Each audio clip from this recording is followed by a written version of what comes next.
Bismillahirrahmanirrahim. Assalamu alaykum, hörmətli görürmələr. İslam və Biz proqramımızın 147-ci sanını görüşünlərini qarşı alırız. Mən Abdullah Yalqun. Qadirli görürmələrimiz, həmməlağı məlum boğandək bir qancha yıldan buyan hər bir Müslüman Qur'an, sünnət nurida düşünüşü kerak boğan xilma-xil temalarni ayrım-ayrım mavzu qilgan şəkildə huzurunuzga sunub kelyapmiz və Allah subhanahu va taoloning so'zlangan bu mazmunlarni har bir programmamizda deb kelayotganimizdek haqiqiy to'g'ri shaklda tushunib hayotimizni shu shaklda yashab dunyo va oxiratning baxt saodatiga erishgan mu'minlarning qatoridan qilishini Rabbimizning tuvanchilik bilan tilab boshlayotimiz va bu duo bilan programmamizni oxirlashtirib kelyapmiz. Programmamiz albatta hammalarga ma'lum bo'lgandek xilma-xil temalarda hozirgacha har birimizning, har bir mu'minning hayotida kunlik turmushimizda, tijoratimizda, oilamizda har sohada uchrab turadigan mazmunlarni nihoyatda tushunishlik, go'zal tillar bilan ifodalab beryapti ustoz. Bugungi temamiz tushungan e'lonimizda bergandek intayin muhim temalarning biri albatta ayollarning islom madaniyatidagi o'rni temasida to'xtalganligimizni e'lon bergandik. Programmamızın daimlik aziz mehmoni hammalar tanışib bo'lgan hurmatli ustoz Sharq Turkiston Ulamolar birligi shundoqla dunyo musulmon olimlar birligi a'zosi Abdurahmon Jamol Kashg'ariyni taklif qilib qimmatli vaqtini chiqarib kelganligi uchun ko'p rahmat aytamiz. Rahmat. Alloh razı bo'lsin. Qadrli ko'ruvchilarimiz, programmamiz YouTube va Facebook kanallarimiz orqali naq maydondan tarix qilyotdi. Ekran oldida chiqib turayotgan nomerimiz shundoqla ijtimoiy fikr vositalaridagi aloqa vositalarimiz orqali programmamizga aloqador har qanday fikr taklif bo'lsa berişanlardan suallarınlar olsa soruşanlardan ümit qilamiz. Shundoqla ko'plagan qarindoshlarımızın foydalanishi uchun ham bahrlab qo'yishni ham unutmaysizlar. Albatta soat 4'te biraz kechikib qoldik, 15-20 minut. Kechirim so'raymiz. Bugungi temamiz albatta ayollarning islom madaniyatidagi o'rni. 147-songa kelgan bo'lsak, albatta bu program jarayonida nurg'un qatim ayollarning mayli ona bo'lish bilan bo'lsin, mayli erning ayoli bo'lish bilan bo'lsin, o'z navbatida nurg'unlagan yerda islomimizning, dinimizning qiz ayollarimizga qandoq ko'z qarashda qaraydiganligi, qandoq izzatliganligi, qandoq hurmatliganligi har doim nurg'un programmamizning ichlarida davomli tilg'anib keldi. Endi bugun biz buni texama chunqurlagan shaklda sunishga tirishimiz inshaalloh. Ustoz unda bo'lsa boshlab ketgan bo'lsa qoldirlar. Bu shu Qur'on va sunnat ayollar huquqi to'g'risida nima deydi degan savol bilan boshlagan bo'lsak. Bismillahirrahmanirrahim. Cenab-ı Allah hamsına peygamberimizge dua salamlar olsun. İslam dini ayollarni hürmetleyin. Ayollarni erler bilan o'xshash deb qaraydi. İnsani mertebede o'xshash deb qaraydi. Xuddi boshqa madaniyatlarga o'xshash yoki yaqin zamondagi Yevropa madaniyatiga o'xshash ayollar erlardan tuvan darajada turdi degan unda uqum islom dini mavjud emas. İnsani mertebesini erlar bilan o'xshash qilgan. En muhim insan hayatında muhim deb bo'lgan aqida olsun, ibadet olsun, ahlak olsun, mukafat jazo bo'lib qolsin, bunun barobar qilgan farqlandirmagan. Endi bu ayollarninki xarakteri ve yaratılış vazifasi uygun kelmaydigan bir qism hukmlarni yoki ahkomlarni ayollarni yengillatgan. Ayollarga e'tibor qilganlikdan, hurmatliganlikdan, qadrlaganlikdan ayollarning yaratılış vazifasiga ya xarakteri uygun kelmaydigan bir qism hukmlarni yengillatgan. Masalan, namoz, ro'zaga o'xshash va undan boshqa masalalar bor. Bu aniq. Ozg'ina bir qism hukmlar ayollar xos deb qaralgan. Undan boshqa hukmlar erlar va ayollar orasida umum. İslam hukuk mecburiyette erler bilen ayollarni o'xshash deb qaraydi. Hem ayollar nazik bo'lg'achqa, hem xijilchan bo'lg'achqa, ular alayda yaxshi muomala topilgan. Erlarga o'xshash biraz soğuk, yoki ig'ir basak, yoki biraz qalin deyli. Qo'patilish parliga bu shaklda emas, nazik, inchga, hem xijilchan bo'lg'achqa, bularni gapga qo'zmay yalvargizmay, ularga chiroyli muomala qilishinglar lozim deb alay topilgan. Qur'oni Karim bu vaqtda va ashiruhunna bil ma'ruf. Ayollar bek chiroyli muomala qilinglar. Bek yaxshi muomala qiling. Turmushda isl muomala qiling. Agar ularningki biror xuyi yoki biror mijozi yoki biror ishlarga yoqmay qolib qolsa, bo'pti qilib o'tinglar. Ko'z yuminglar. Sizlar bir tarafini yaxshi ko'rmagan bo'lishingiz mumkin, lekin Alloh taolo uningda yaxshilik ato qildi. Ba'zi ishlar ko'z yumsanglar, eg'ir besiqlik qilsanglar, bo'pti deb aytsanglar, bu yaxshilik olib keldi. Barakat olib keldi, muvaffaqiyat olib keldi. Bu oila tutishninki qoidasi bu. Ayollarni hurmatlasanglar, ba'zi ishlarni ko'z yumsanglar, ushaq ishlarni tilga olmasanglar, bu ishlar o'ngishilib ketadi. Ya'ni Qur'oni Karim askinuhunna min sakantum min wujdikum. Ayollar siz nerede o'tirsangiz shu yerda o'tiringlar. O'tirasizlar. Ya'ni qanday yer tursanglar ayollar sizlar bilan ashiya turish haqli. Sizlar qanday bir narsa yesanglar o'xshash narsa yeyishga, o'xshash narsa kiyishga haqli. Xo'sh. O'zinglar bek noch yerda o'tirib, o'yniki ayollarni tova yerga yoki nachar yerga o'tkazib qo'ysanglar bo'lmaydi. Endi vala tuzaruhunna de. Ziyon beradigan ishni qilmanglar. Ayollarga ziyon soladigan ishni qilmanglar. Azar beradigan ishni qilmanglar. Mayli moddiy jihatdan bo'lsin yoki ma'naviy jihatdan bo'lsin, ularni siqadigan, ishni siqadigan, ko'nglini siqadigan, parishon qiladigan bunday ishni qilmanglar. Bu ayollarga keskin hukm, farz hukm sifatida chiqarilgan hukm. Peygamberimiz ayollarning huquq to'g'risida ayollar haqida alohida tavsiya qilgan erlarga. Chunki oilaningki idorasi erlarning qo'lida bo'lg'achqa, oiladan iborat jamiyatningki mudirligi erlarning qo'lida bo'lg'achqa, ayollarga alohida tavsiya qilgan. Ayollar haqida Allohdan qo'rqinglar. Ayollar zulm qilsanglar, adolatsizlik qilsanglar, bo'zaq qilsanglar, yoki buningki kuchi yo'q, yoki onasi va dadasi yo'q degan qo'shish bir ishlar bilan zulm qilgan ish qilib qolsanglar, buning hisobini qiyomat kuni berisizlar. Qo'yinglar, ayollar sizlarningki avanun yordamchilar. Ularning erishadigan haqqi va sizlarning erishadigan haqqinglar bor deb aniq ko'rsatmalarni bayon qilgan. Ya'ni payg'ambarimiz bir mu'min bir mu'min ayolni yomon ko'rdigan qilmasin. La yafruq mu'minun mu'min dedi. Mu'minlar qanday ola bir mu'min ayolni yomon ko'r. Biroq mijozi, biroq xulqi yoqmay qolib qolsa, yana bir rozi bo'lgan taraf bor emas. Bir tarafı yoqmadi deb butun yaxshiligini, butun ijobiy tarafini, go'zal tarafini inkor qilamiz dedi. U bir tarafı biraz ko'z yumib, biroz vaqtning o'tishi bilan uni isloh qilib olib, qolgan tarafidan sizlar foydalanasizlar. Hayotinglar go'zallik qilsanglar bo'ladi emasmi degandek ko'rsatmalarni bergan. Bu yuqorqi oyat va uningdan boshqa payg'ambar alayhisolamning nurg'unlagan ko'rsatmalari bor. Mana bular qisqacha qilib aytgan vaqtida islomning ayollarni naqadar hurmatlaydiganligini, ayollarning huquqini farz shaklda hech kim qochib qutlanmaydigan, ko'z yumamaydigan yoki bir ixtiyoriy ish demaydigan shaklda keskin qonun qilib belgilanganligini ko'rib oladi. Endi bu Qur'on sunnatning ko'rsatmasidan sirt, g'arb dunyosidagi bir qism mashhur insonlarningki ikkisidan bir misol olaylik. Chunki bizningki ba'zi bir tildosh qarindoshlarimiz bu islom ayollar zulm qiladi yoki ayollar huquqini bermagan degan o'xshash bu naslni yoki bu xil sapsatalarni, bu xil tuhmatlarni bozorda u yerda ko'tarib yuradi. Yevropalik nima deydi qarab boqing. Yevropalik dangliq tarixshunos fransiyalik, dangliq tarixshunos Gustav Le Bon buni bir ilmiy sohadagi odamlarning hammasi biladigan bir odam. Gustav Le Bon nima deydi? Yevropaliklar ayollarni hurmatlashni musulmonlardan o'rgangan deydi. Yevropalik eng chong faylasuf. Bu paçanparatlık gibi itibar yok diye. Yani İslam'dan insanperverligi namlı kitaptaki abduri, bu Fransiyali kanunshunos Marcel. Bu nima deydi? Yevropa Hristiyanlarga ayollarni hurmatlaydigan ishni Andalusga, ya'ni Ispaniyadagi musulmonlar o'rgatgan deydi.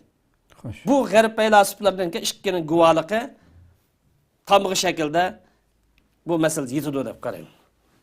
Demak, mana buningdan bu Qur'on sunnatninki nususlarning shar'iy hujjatdan, shar'iy dalilninki, ma fiqhiy turas yoki fiqhiy ba'zi ko'z qarashni qo'yib turib, asl manba bo'lgan Qur'on sunnatninki ayollarning huquqini naqadar qo'g'daydiganligini, naqadar ko'tardiganligini, himoya qildiganligini bu yerda ko'rib olgan bo'ldi. Buningki tafsilotlar haqida ayollar huquq to'g'risida keyin yana ayrim to'xtalamiz. Allah razı olsun. Ko'p rahmat. Endi bugungi temamizda ham ayollarniki islom madaniyatidagi o'rni deb tema qo'ydik. Buni biroz ochgan bo'lsak buning ichini. Islom dini ayollarga oilaning gullanishiga munosabatli ishlarda bo'lsin, yoki jamiyatningki gullanishi, taraqqiyotiga munosabatli ishlar bo'lsin, yaxshilik deb qaralgan darvozaning hammani ochib o'tgan. Ya'ni xayr deb qaraydigan, foydali deb qaralgan, jamiyatga foydali deb qaralgan, oilaga foydali deb qaralgan har qanday ish bo'lib qolsa, ayollarga bu darvoza, bu yo'l ochiq. Shu ayollar ayollik hurmatini qo'ydigan asosda va axloqini qo'ydigan asosda turmushda yoki hayotida erkin faoliyat qila oladi. Ayollar ayollik hurmatini qo'ydigan va axloqini qo'ydigan asosda o'ziga, oilasiga, jamiyatiga, millatiga, vataniga, davlatiga, insoniyat foydali deb qaralgan har qanday yaxshilikqa qadam qo'ya oladi. Qur'on sunnat qaraydigan bo'lsak, ayollarninki huquq, majburiyat barobar ekanligini ko'rsin. Dalillar aniq buni ko'rsin. Lekin bir qism vazifalar. Bir qism vazifa va xarakter o'xshashmasligi jihatdan biroz farq bor. Xo'sh. Masalan, ayollarning ba'zi vazifalari erlarga o'xshamaydi. Masalan, bola tarbiyalash, bola boqish, bola yetishtirish deganga o'xshash. Buni aqish qilinmaydi. Masalan, 5 oylik bir bola, 1 yoshga kirgan bola yoki 2 oylik bola kelgan chog'da buni baqish aqishning qo'ldan kelmaydi.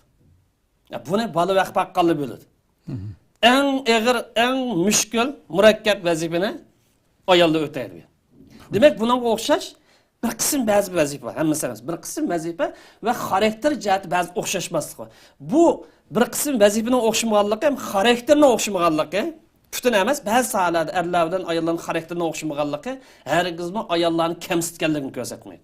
Ayollar bilan erlarniki o'xshash taraflari va o'xshamaydigan ba'zi taraflari bor. Buni psixologiya sohasiga obdan bildi. Balki biz bunday keng programmamizda o'xshash sohasida o'xshamaydigan taraflarni buni aytishimiz mumkin.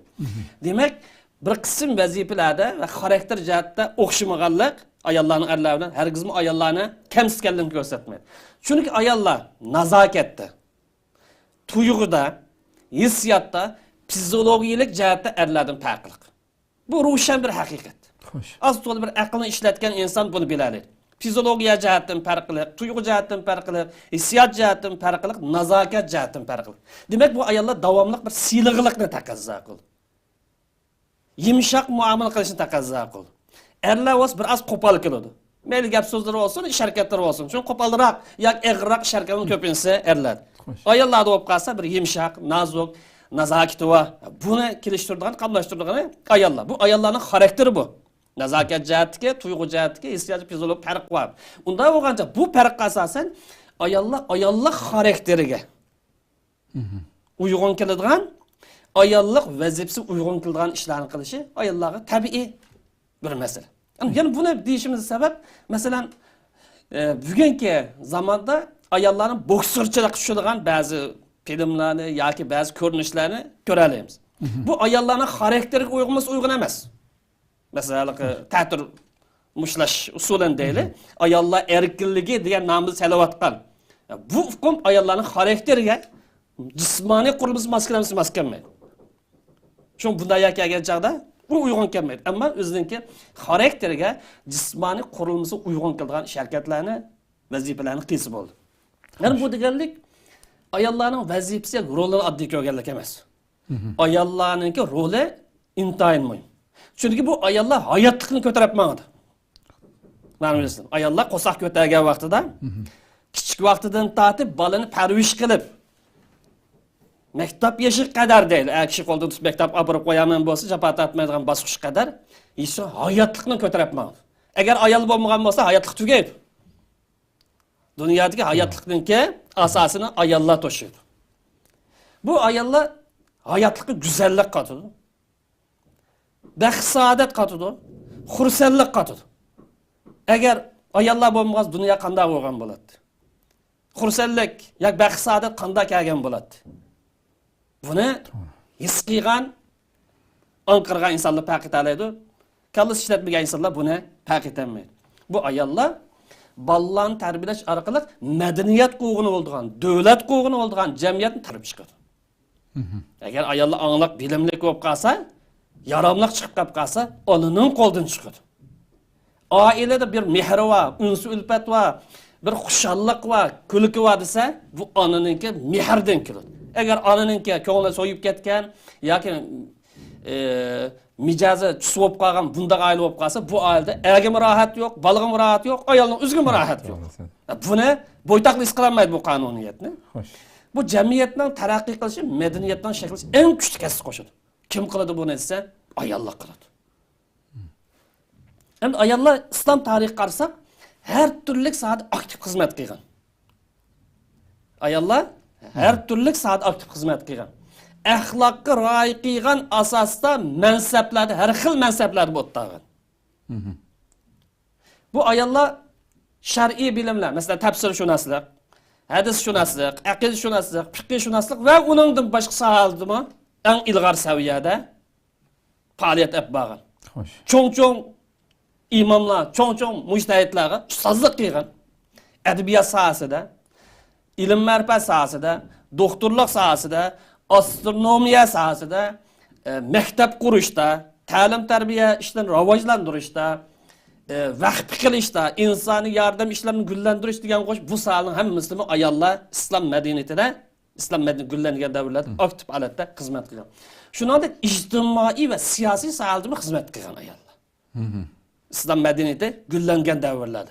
Çünkü bu asli hüccet bilen İslam tarihideki düşünce mirası, yani fikri mirasını bunu farklandırış lazım. Asli menbe asası da tasavvur, ictihatını kaytadan tiklaş lazım.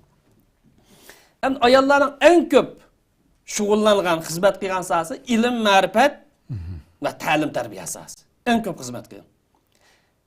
Ayollar en köp ta'lim terbiye, ilim, marifet sahasında hizmet kılgan.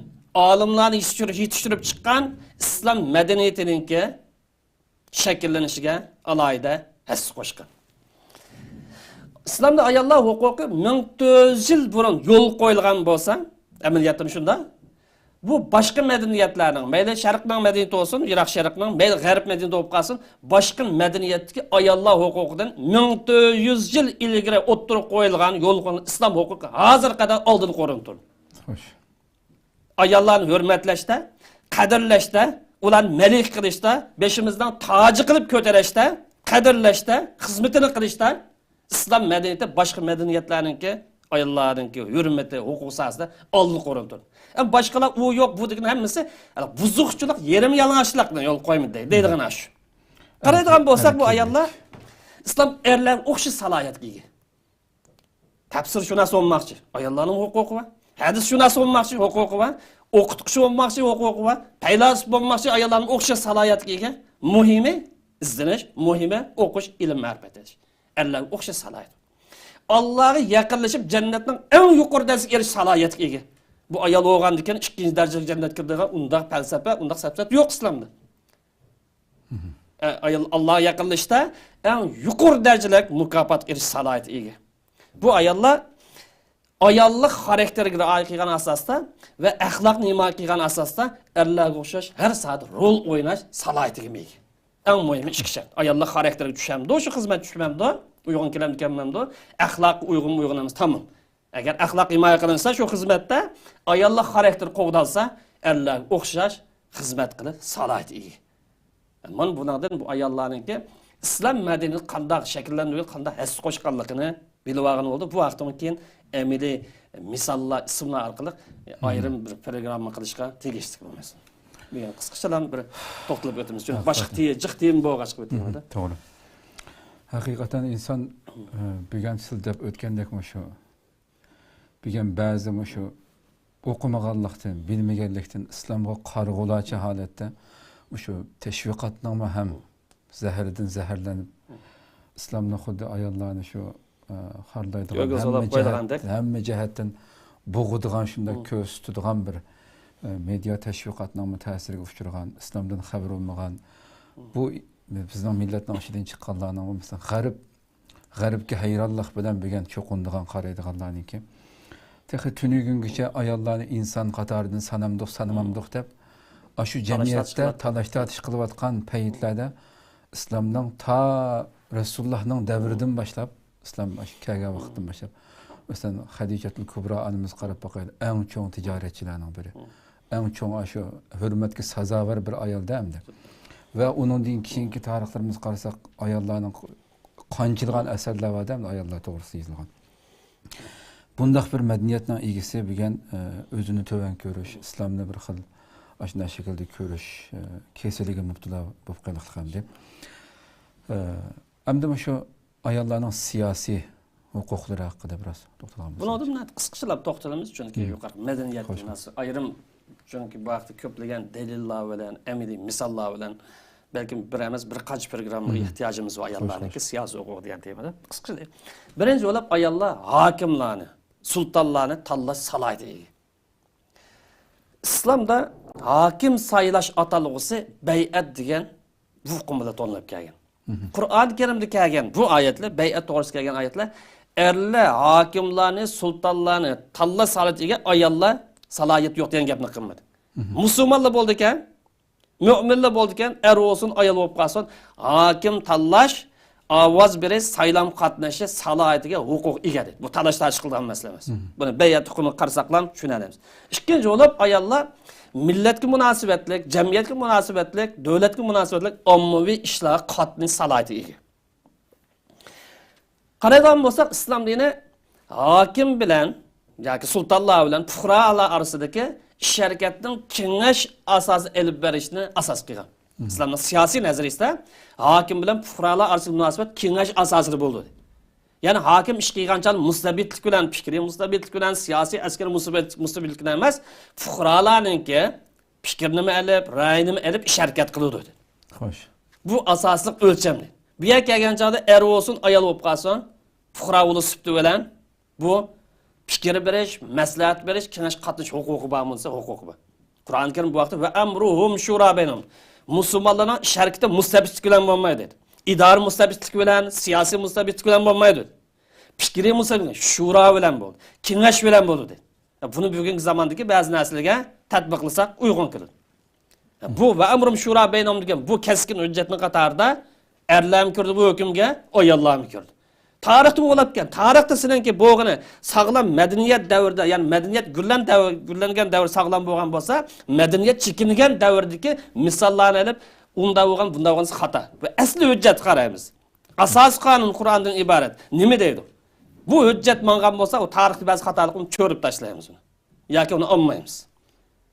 Balkim shu vaqtda ba'zi sharoit o'g'iti yoki fikriy xatolik yoki mustabid xatolikdan bo'lgan bo'lishi mumkin. Ya'ni Qur'on Karim bu vaqt keskin hujjatlar bilan va shaviruhum fil amr. Şirketni, davlatning şirketni, millatning şirketni, ko'pchilik aloqador şirketni mustabidlik bilan emas, o'zining shaxsiy qarorlarini shura bilan qildi. Payg'ambarimiz kelgan buyruq. Payg'ambarimiz sen kengash qil, maslahat qildi.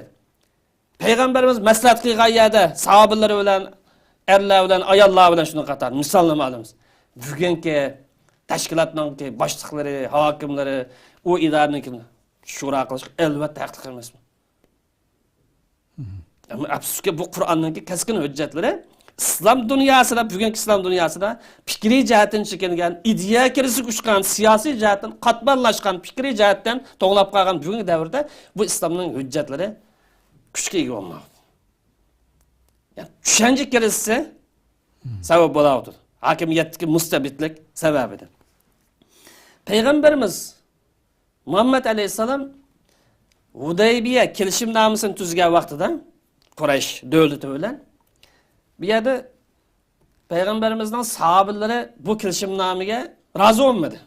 Chunki kelishimnomaning bir necha shartnomalari musulmonlarningki ziyniga ko'rinib turadi. Ko'rinishi qarasa musulmonlar ziyonliqdi. Lekin payg'ambarimiz Iroqni ko'rganlik uchun da'vat qilishga bir erkin, hur da'vat qilish fursati kelib qolsa, bu ishlarni o'shib ketganligini his qilganlik uchun kelishimni tuzdi, ammo musulmonlar norozi bo'ldi ko'ngilda.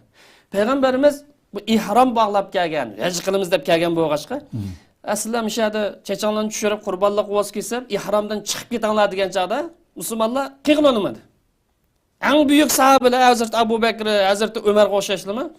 Bu biz haj qilamiz deb kelsak, bu Hudaybiya degan bugungi kunlikda Hazrat Oyshaning masjidiga to'g'ri keldi. Ya'ni haram bilan 10 kilometr, eshibkas 15 kilometr oraliqi. 500 kilometr yo'ldan kelib 13 kilometr qolgan chaqda haram qilishga mishada biz haj qilmay yoki umra qilmay qaytib ketamiz deb payg'ambarimizdan 5ni ortgan chaqda bunchalar davlat xarakterlik, siyosat xarakterlik masalani kim hal qildi? Bir ayol hal qildi. Ummu Seleme'den ibaret bir ayol hal qildi. Peygamberimiz maslahat verdi. Özleri çay kurbanlıqni qilib, çay şurib ihramdan chiqib kelsalar, musulmonlar sizlarga ergishadi dedi. Cho'ng bir krizisni bir ayolninki maslahati hal qildi, shurasi hal qildi. Buningdan nimani tushunamiz? Buning asosan ayollar axloqqa rioya qilgan asosda salohiyat bo'lib qolsa, qobiliyat bo'lib qolsa, parlament majlisiga nomzod bo'lsa bo'ladi. Ummu Seleme'nin şu vaqt rolini bugungi zamondagi nimaga qiyos qilish mumkin? Tamoman parlament uyg'un keladi. Aşınca çoğu meselede, maslahat berdim siyasimiz. Peygamberimiz ağzından şun bu meselesinden aralashmış siyasimiz aralash xotin kishinin haqqi yo'q demedi. Şunun fikri bilan meseleni hal qildi, amal qildi. Demek ayollarni axloqini qo'ydigan asosda ko'p odam topilgan parlamentlarga qatnashsa bo'lamiz. Bu vaqtimi keng tafsilot haqida yana izlanamiz. Üçüncü bir misalni alaylik. Ayollar hukumat va davlat o'rinlarida mansab tutish salohiyati ega. Masalan, muftiylik qilish, qozilik qilish, elchi bo'lish, ministr bo'lish salohiyati ega bo'lsa. Bu islomdagi siyosiy nazariyasi haqida bu vaqtda ayrim dalillar bilan, faktlar bilan tafsilroq to'xtalamiz. Hozircha bu bir az qisqalamdan qildi. Bu 4 nuqtada buningdan bu ayollarning siyosiy huquqining kimi 1400 yil ilgari o'tirib qo'yilganligi, yo'l qo'yilganligi bu orqali islom madaniyati shakllanganligi. 50 yil mobaynida shakllangan bugungi da'vogarlar ayollar huquqi 50 yil bo'lgan bo'lsa, vazimni o'tirish 1400 yil ilgari islom hujjatlari bilan, Qur'onning hujjatlari bilan bu siyosiy huquqni allabirun amaliy ijro qilib bo'lgan. Hakikaten doğru ya. Siz bu gapni qilayotganda Umar radhiyallohu anhuning alqa xilofat davridimi? Musulmonlardan oddiy bir ayol alqa mahr masalasida gap qildi hamda. Qonun tatbiqlash chiqarmoqchi bo'lgan asosiy qonun deydi. Chiqarman degan vaqtida chiqiblam sen bu qaysi huquqdan shu yerda butun jamoatning oldida deydi hamda. Sen Alloh va Rasuli bekitmagan nimani qaysi haqqing bilan bunda bekitsan, o'lcham bekitsan. Demak, qonun yo'l qo'ymaysa buni qo'ya olmaysan dedi.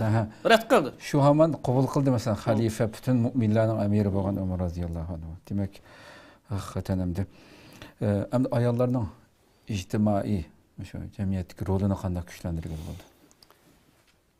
Ayollarningki roli kunimizda bugungi zamonda nimaga markazlashib qoldi desa, ona o'lash va ayol o'lash qilib markazlashib qoldi. Xo'sh. Ana bo'lash ya xotin bo'lash deydi, zag'ir qo'pol tilib aytgancha. Nima ish qildi ayollar? Ya ana bo'ldi, ya xotin bo'ldi. Buningdan boshqa roli va yo'l yo'q, shu yerga markazlashib qoldi. Asli islom nima degan? Biz o'tgan programmamizda ko'p to'xtaldik bu vaqtda. Ammo musulmonlarningki ahvoli nima desa, ayollarning roli faqat onalik qilish va xotinlik qilishga markazlashib qoldi. Endi bu jamiyatda biz uyg'unish yartimiz desak, o'zimiz va boshqalar bir madaniyatni qayta tiklaymisak, ayollarning rolini yaxshi joriy qildirmasak, birinchi bo'lib ayollarning ilm safosini, ilm ma'rifat saviyasini yuqori ko'tarish lozim. Xo'sh. Ong saviyasini yuqori ko'tarish lozim. Buni fursat etish lozim, fursat hozirlash lozim. Ijtimoiy o'rnini, siyosiy o'rnini, iqtisodiy o'rnini yaxshilash lozim. Chunki payg'ambarimizning zamonida o'rnakli bo'lsa o'rnak bor. Asli hujjatli bo'lsa hujjat bor bunga. Biz asli manbaga tayanib turib. Endi Qur'oni Karim qaraydigan bo'lsak, misal alaylik, qisqalaylik. Qur'oni Karim qaraydigan bo'lsak, hikmat bilan davlat boshqargan Saba millatininki Bilqis ismli bir podshoninki voqeali Qur'oni Karim alaytilgan. Bilqisdan iborat bu ayol podsho Qur'oni Karimda tilgan. Bu bir rivoyatmidi? Yoki hikoya qilganmi? Manda bo'libdi. Bizga dars beryapti. Demak, Qur'oni Karim bu yerda bu ayol hokim bo'lgan, o'zining millatiga podsho bo'lgan, nəhayət hikmat bilan, shura bilan, kengash bilan davlatini epmangan deydi. Demak, buning asosan fuqarolar, mujtahid mutafakkir fuqarolar, bugungi misolga alaylik ba'zilarini. Ayollar bu Qur'oni Karim ayol kishi bu yerga kelgancha bu xato qildi, yoki to'g'ri qilmadi tanqidlagan ish yo'q. Bilqisdagi voqeaga, Bilqisning iborat bir podsho ayolning voqeatilgan chog'da ayiblagan, tanqidlagan ish yo'q. Demak, bundan ayollarning siyosiy mansab tutsa, rayon xarakterlik davlat mansab tutsa, bo'ladiganligini chiqarishga bo'ldi degan bu tasavvur, bu ijtihod ba'munsiba. Siyosiy sohaga bo'ldi. Biz bu vaqtda yana siyosiy huquq kelgan chog'da yana ayrim to'xtalamiz. Yana shunga o'xshab Qur'oni Karim qarasak, axloqini qo'g'dash, xulosalag'an chog'da axloqini qo'g'dash orqali o'zining pokligini qo'g'dab turib, jamiyatda xizmatini olib borgan Maryamning voqealigini alohida oladi.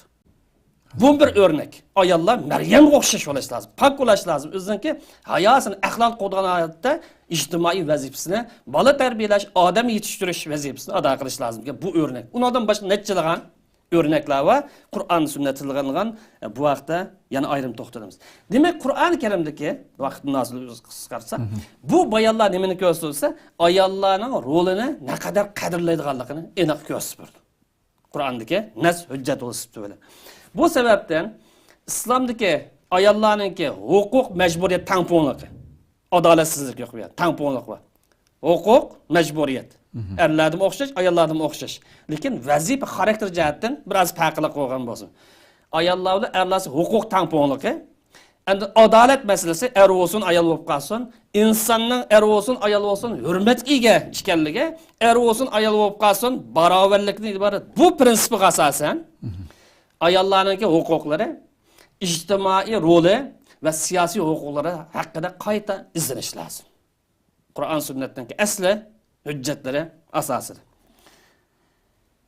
Şundan qilgan vaqtimizda ayollarınki ijtimoiy rolini jariy qildira olamiz, taraqqiy qildira olamiz. Chunki bunda deyimsa ayollar iymonliq bo'lsa, axloqliq bo'lsa, ilm ma'rifatlik, onglik bo'lsa, birinchi bo'lib balalarni yaxshi tarbiyalaydi. Bular yuqori sifatga bo'lib qolsa, jamiyat yaxshilandi. Buzuqchilik, fitna fasod u bu narsa tugaydi. Balalar yaxshi tarbiyalandi, yaramli kadrlar yetishib chiqdi, jamiyat yaxshilandi, taraqqiy qiladi, madaniyat tiklangan bo'lsa, sog'lom kimlikka, sog'lom qimmat qarashga ega bunday madaniyat shakllandi. Ishninki uli bu. Madaniyatning uli ayollar, ijtimoiy taraqqiyotning kimi uli ayollar. Asosiy masala. Bu qo'shimcha bir masala emas. Yuqoridiq ayollar hayotlikni ko'tarib mangadiganlar, hayotlik mas'ulini ko'tardiganlar. Shunga bu ayollar masalasini bir qo'shimcha masala, tarmoq masala emas.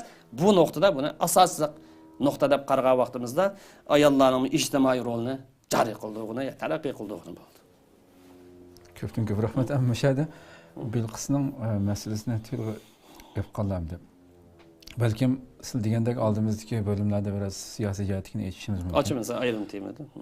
Lekin mesela Payg'ambar sallallohu alayhi bir hadisi bir o'zining ustiga ayollarni, ayol kishini bosh qilgan millat. Mushu mazmundagi halqa. La yuflihu qawmun wallahu amrahum imrani. Buni mesela bunun bilan taqashmadi. Qur'oni Karim Bilqisni bir podshoh sifatida tilga oldi. Uni hikmat bilan bosh qo'ygan, shura bilan bosh qo'ygan. Eyeplemedi, tanqid qilmadi. Demak, buningdan ayollarimiz siyosiy mansabchisi bo'lganligidan delil shu. Endi bu hadis qarasak, hadis bu ayollar hokim bo'lsa yoki vali bo'lsa, natija qozonmaydi deb hukm. Bu mutlaq hukm emas. Bunda ikki xil izohat bor bu hadisda. Birisi bu faqatlam shu zamondagi Kisroga hokim bo'lgan ayol qartliga hukmdir. Birisi buni payg'ambarimizning mush hadisni olimlar izohlab Qur'oni Karimdagi oyat bilan zıtlaştırmağın asasında bu Kisraga hakim bo'lgan, Kisra o'lgandan keyin uni qiziq qilib qo'ygandi. Bu ayol hakim bo'ldi, bu millat ishi natija qozonmaydi, tugishidi degan. Uning xos hukm dedi.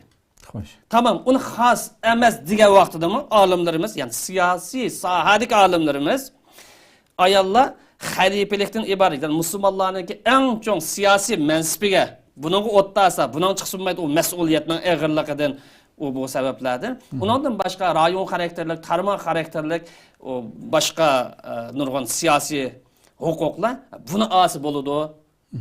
Bu karar. Eğer xas emas degan vaqtida mı ona? Xo'sh. Mavi tarif qarğanlar eng cho'ng mansab xalifalikdan başka vazirlik deymiz, ministerlik, elchilik deymiz. Buna asip ol deydigan siyosiy fuqarolarimiz var. Xo'sh. Eğer bu to'g'ridimi? Yani keyin siyosiy huquq masalasida mush masalani o'tirib qo'yib yana izlaymiz. İnşallah. Ko'pdan ko'p rahmat. Haqiqatan deganlardek yani bu bir davlat boshqarish degan hargizmi bu eng cho'ng raislikdan boshqa narsa vazifa tutsa bo'ldi deganlarmi masalan ayollarni töven, aqlışlamaydi, o bu diyenlikten emas, belki sizlar yuqori söylep ötkendek, İslam ayol kişinin yaratılış tabiatidagi nozuklik. Ama devlet başquruş degan gap nini qalliq hadislarga bevosita buyruq tushiradigan, bevosita qiladigan ishlarga, masalan, tarixdan beri masalan, u manzillarni ayol kishining tabiati ko'tarolmaydigan nurg'un ishlarga duch kelganligi uchun andaq cho'ng vazifani tabiatiga rahim qilganligi yusidan deb bunday tushuntirdik hamda haqiqatan islomimizniki bu go'zalligini tushunsa aslida bu aqli kamikamiz buni vaqtimi biz ayrim bir programmamizda to'xtalamiz shu bir masalasi. Bo'ldi inshaalloh. Ko'p rahmat mishada.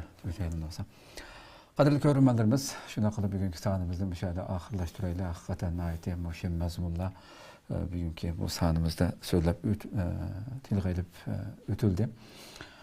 İnşallah aldığımızdaki sandım yana bunun devamını huzuruna sunumuz. Allah ömür versin aldığımızdaki sandık görüşürüz. Aman bu gençler. Esselamu Aleyküm ve Rahmetullahi Teala ve Berekatuhu.